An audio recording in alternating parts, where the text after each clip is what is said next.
BR Naidu యొక్క video ఏదైతే release అయిందో దాని మీద పవన్ కళ్యాణ్ స్పందించక్కర్లేదు. రెండిట్లో ఒక్క మాట తెలియజేయండి.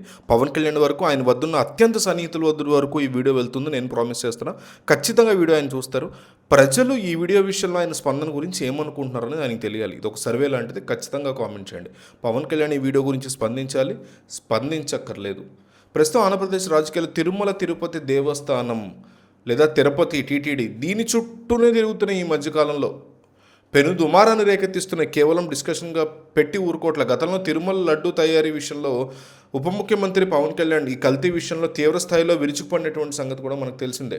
సనాతన ధర్మ పరిరక్షణ కోసం ఆయన చేపట్టినటువంటి ప్రాయశ్చిత దీక్ష, దేశవ్యాప్తంగా ఆయన చేసినటువంటి వ్యాఖ్యలు కూడా పెద్ద ఎత్తున చర్చకు దారితీసే. అప్పట్లో హిందూ ధర్మం మీద దాడి జరుగుతోందని, అపచారం జరిగిన చోట మౌనంగా ఉండడం పాపము అంటూ కూడా పవన్ కళ్యాణ్ అప్పట్లో స్పష్టం చేసిన పరిస్థితులు ఉన్నాయి. అయితే ఇప్పుడు టీటీడీ ప్రస్తుత చైర్మన్ బీఆర్ నాయుడుకి సంబంధించినటువంటి కొన్ని ప్రైవేటు వీడియోలు సోషల్ మీడియాలో లీక్ కావడం అనేది, అవి వైరల్గా మారడం అనేది రాష్ట్ర రాజకీయాల్లో ఒక కొత్త మలుపు తీసుకుంది. ఈ లీక్ అయినటువంటి వీడియోల అంశం మీద ప్రతిపక్ష నేతలు వైసీపీ కానీ ఇతరత్ర అపోజిషన్ పీపుల్ కానీ పవన్ కళ్యాణ్ లక్ష్యంగా చేసుకుని విమర్శలు గుప్పించడం మొదలుపెట్టారు. గతంలో లడ్డూ నెయ్యి విషయంలో అంతగా స్పందించిన పవన్ కళ్యాణ్ ఇప్పుడు టీటీడీ చైర్మన్ నైతికత మీద ప్రశ్నలు తలెత్తుతున్నా, ఎందుకు సైలెంట్గా ఉన్నారు, ఎందుకు మౌనంగా ఉన్నారు అంటూ వాళ్ళు ప్రశ్నిస్తున్నారు. ధర్మం గురించి మాట్లాడే పవన్ కళ్యాణ్ పవిత్రమైన తిరుమల క్షేత్రానికి అధిపతిగా ఉన్నటువంటి వ్యక్తి మీద వస్తున్నటువంటి ఇలాంటి ఆరోపణల విషయంలో తన వైఖరిని ఎందుకు స్పష్టం చేయట్లేదు అంటూ కూడా వైసీపీ నిలదీస్తోంది.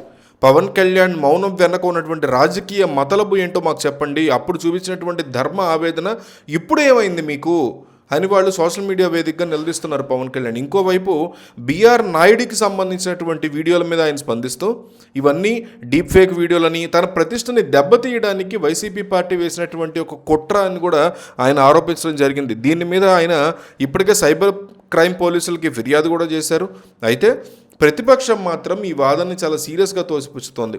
గతంలో పృథ్వీరాజ్ వంటి నేతల మీద ఆరోపణలు వచ్చినప్పుడు అప్పటి ప్రభుత్వం తక్షణమే స్పందించిందని, తొలగించిందని, ఇప్పుడు కూటమి ప్రభుత్వం కూడా బీఆర్ నాయుడు విషయంలో ఎందుకు మెతక వైఖరి అవలంబిస్తోంది?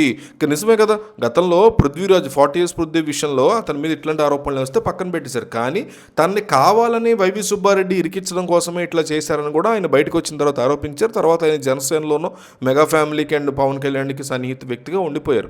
సో అది కుట్ర చేసి ఇరికిచ్చి బయట పెట్టడం వేరు, డీప్ ఫేక్ వీడియో వేరు కదా అనేది టీడీపీ యొక్క వాదన. ఇక్కడ ఒక విషయంలో మాత్రం మనం పవన్ కళ్యాణ్ మెచ్చుకోవాలి. ఈ అంశం కాదు కానీ గతంలో బీఆర్ నాయుడు విషయంలో ఆయన చేసిన వ్యాఖ్యలు, తొక్కిసలాట జరిగితే తిరుపతి ప్రాంతంలో చాలామంది చనిపోతే బీఆర్ నాయుడు మీద చాలా సీరియస్గా ఆయన స్పందించారు. టికెట్ల గురించి గుర్తుందా? పార్క్లో టికెట్లు ఇచ్చారు తిరుపతిలో, తిరుమలలో కాకుండా కింద తిరుపతిలో.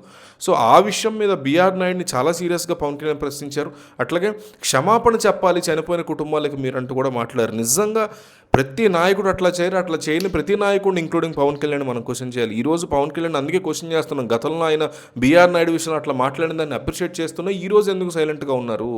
లేదు, అది అబద్ధం అని తేలిందా? ఫారెన్సిక్ డిపార్ట్మెంట్లో ఒక ఎంక్వైరీ వేసే వరకైనా దాని గురించి సైలెంట్గా మాట్లాడాలి కదా. దాని గురించి సైలెంట్గా ఎందుకున్నారు? ఏదో ఒకటి మాట్లాడాలి కదా. ఫారెన్సిక్ ఎంక్వైరీ వరపైనా దాన్ని తీసుకెళ్లే వరకైనా పవన్ కళ్యాణ్ ప్రయత్నాలు చేయాలి కదా. నిజంగా అది ఏ వీడియోనో లేకపోతే డీప్ ఫేక్ వీడియోనో అయితే కనుక అదైనా ప్రూవ్ చేయాల్సినటువంటి బాధ్యత ప్రభుత్వానికి ఉంది. దాని మీదైనా ఆ విషయంలో అయినా ఎందుకు పవన్ కళ్యాణ్ ఒత్తిడి పెట్టట్లేదు అనే క్వశ్చన్స్ చాలా సీరియస్గా పవన్ కళ్యాణ్ వైపు వస్తున్నాయి. ఎందుకంటే యంగ్ జనరేషన్ అంతా కూడా చాలా మంది పవన్ కళ్యాణ్ కొద్దో గొప్ప ఏదో చేస్తారు, మిగతా రాజకీయ నాయకుల్లాగా కాదు అని నమ్మి ఓట్లు వేసిన వాళ్ళు కొంతమంది ఉంటారు. నేను అందరూ అందుకే ఓటేశారంట్లా పవన్ కళ్యాణ్ ఏదో తోపని నేను చెప్పట్లేదు. నా పాయింట్ ఏంటంటే ఇప్పుడు జగన్మోహన్ రెడ్డికి 100 ఓట్లు పడితే అందులో డిఫరెంట్ ఫ్యాక్టర్స్లో ఓటు వేసే వాళ్ళు ఉంటారు. కానీ ఏదో మార్పు తీసుకొస్తారు జగన్మోహన్ రెడ్డిని ఓటు వేసేవాళ్ళు ఎంత ఉంటారు? 2% ఉంటారు.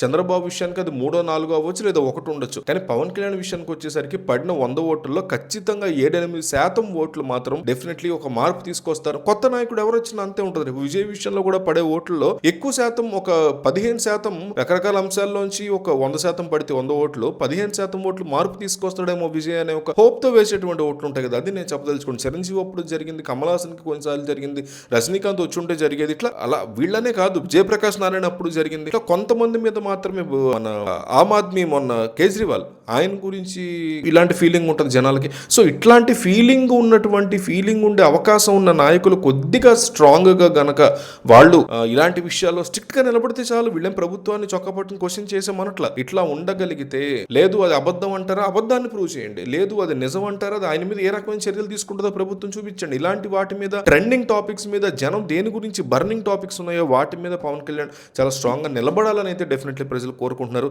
మరి మీ అభిప్రాయం ఏంటని స్పందించాలా వద్దా కామెంట్ చేయండి.